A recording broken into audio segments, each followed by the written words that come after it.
ليش جيل التسعينات هو الجيل الأغرب والأكثر حزنا بالعالم؟ مستحيل تشوف أي جيل أطيب من جيل التسعينات.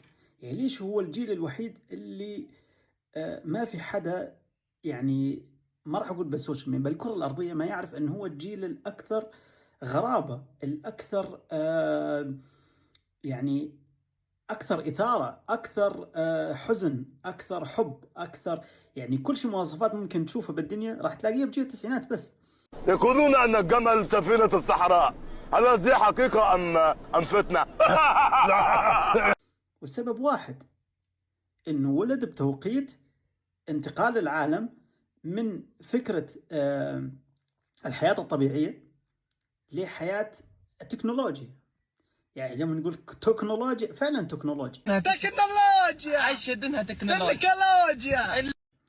فالجيل هذا عاصر كل شيء، عاصر، يعني لو نتكلم من اليوم لبعد يعني 50 سنة على جيل التسعينات، هو الجيل اللي عاش الطفولة وعاش على سبيستون وعاش على الصداقة، وأكثر جيل وفي، أكثر جيل ممكن تعلق كان يكتب رسائل لحبيبته، أكثر جيل كان يحكي على الهاتف الأرضي مع صديقه، أو أحيانا يعني حتى مع خطيبته.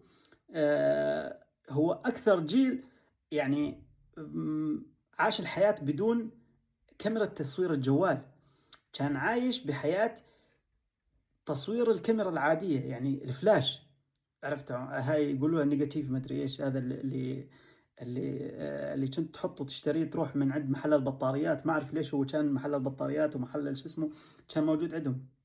فجيل التسعينات جيل غريب بمعنى الكلمة، جيل له نكهة خاصة. الوفاء عنده مو طبيعي.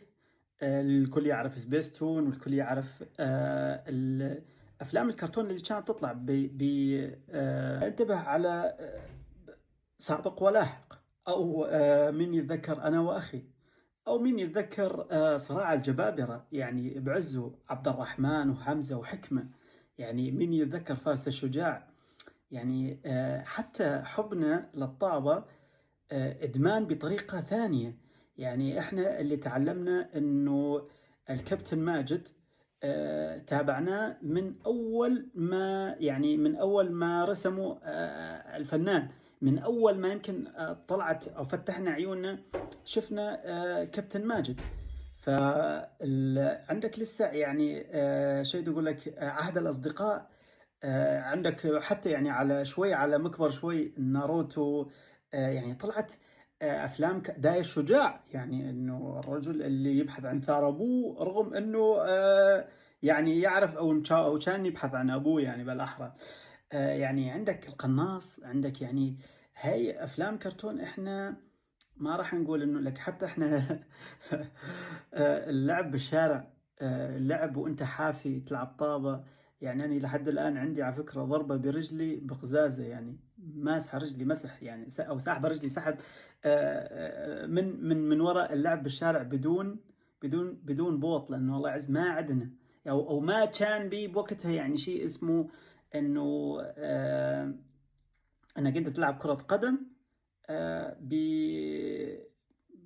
يعني يمكن في عندنا كان البوط الصيني، اتذكر يمكن وقت صار عمري 16 او 17 اتذكر ابوي اشترى لي، فما عاد يعني ما اتذكر انه يعني كان عندنا هالتكنولوجيا، او ما كان عندنا هالشيء اللي انت كجيل تسعينيات الحياة مختلفة بالنسبة لك. اما مسألة الحزن والشو اسمه بصراحة لانه كلياتنا صار اعمارنا يعني الولدان بال 1990 كان عمره تقريبا وقت صارت حرب، شوفها، وقت صارت حرب العراق بال 2003، يعني عمرك 8 سنين تقريبا، عرفت، على 13 14 سنة يعني. طبعا احكي على الجيل كله بشكل عام، يعني اللي ولدان بال 95 كان عمره 8 سنين وقت صار حرب العراق، او نتكلم على مواليد ال 90 صار عمره 13 سنة، او نتكلم عن حرب سوريا، نتكلم عن الربيع العربي، تقريبا كلياتنا كنا شباب، يعني كان عمري 18 سنة وقت 18 و 19 سنة وقت بلشت حرب سوريا بال 2011. فتكلم على انه انا فقدت اصدقائي لي، فقدت شخص زاد عزيز علي كان كثير، يعني فقدت يعني ناس ربيت معاها، فقدت ناس يعني أقرباء إلي. فكل شيء يعني إن شاء الله يعني حتى وقت تيجي ولد نسميه حمزة على اسم صديقي. ف يعني سبحان الله يعني في شغلات كثير يعني صابتنا من الحرب. عانينا كثير لحتى لحتى الواحد يتجوز. أغلب الجيل يعني بصراحة، حتى مو أغلب، 60% من الجيل لسه مو متجوز. 60% من الجيل لساته يبحث، يعني ما راح أقول لك مو عرفان حالك أنت، هل يا ترى متخرج من الجامعة؟ يعني أنا جيت هنا على ألمانيا فما أعرف أقول لهم أني هل يا ترى أني كنت بالجامعة ولا متخرج من الجامعة ولا، وآخر شيء قدمت على شهادة البكالوريا. يعني تعرف حالك أنك أنت ضايع بكل شيء، بكل معنى الكلمة. ضايع كأنت كشخص يعني عايش أو أنت من جيل التسعينات، أنت عايش بدوامة غير منتهية، يعني ما تعرف منين تبلش ومنين تنتهي. فهذا الشيء اللي لحد الآن يعني جيل التسعينات مو عارفان شيء يسوي. يعني أنت قلت أريد أني صرت شاب، أريد أطلع على الحياة، أريد، اجتك الحرب.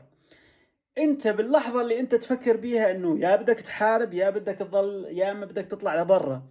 طب طلعت لبرا، اشتغلت، تبهدلت، عرفت علي؟ تبهدلت.